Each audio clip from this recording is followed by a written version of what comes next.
guys, welcome back to another video. In today's video we'll be making chicken and mash. So most people make it quite basic, but I'll show you a few easy steps you can do to improve it. So let's get started.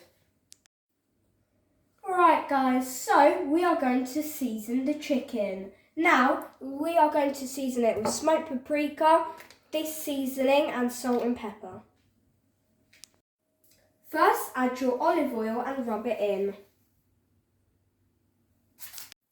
Alright, so once you've rubbed in your olive oil, add your salt and pepper. Now a lot of people just call it a day, and that's fine, because it is already quite good. However, I want to add a little bit of extra stuff to it, because I feel like it. So I'm just going to add some smoked paprika in, just a little bit. I mean, that does look like a lot, but I'll just rub it in. And then there's this Polish potato seasoning. Now, what are you going to say, Oscar, what are you doing? This isn't potatoes. Well, I just like it. It happens to just be a good one to go on everything. But you guys probably don't have this. You can just use turmeric and herbs to add to it. Alright.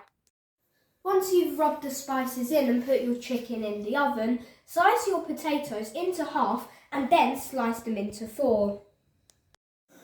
Once you have sliced your potatoes, boil them in cold water over high heat, and once they boil, reduce to medium heat and boil until they are fork tender. I'm going to also make some corn on the cob to go with my chicken, but you don't have to. So to make the corn on the cob, boil the water, add some salt to the water and boil your corn for 12 minutes.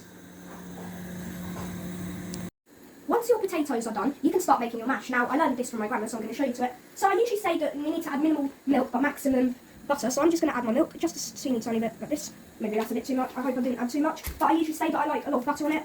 You can use less if you feel like it's a bit too fat. But I usually like to use 4 bits. Oh, that's how much I'm rushing. I'm literally not looking at it.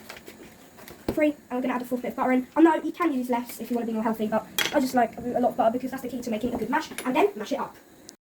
After you have mashed your potatoes a little bit, add in 2 cloves of garlic and some fresh herbs, and then mash until you can see it starts to form a smooth mixture.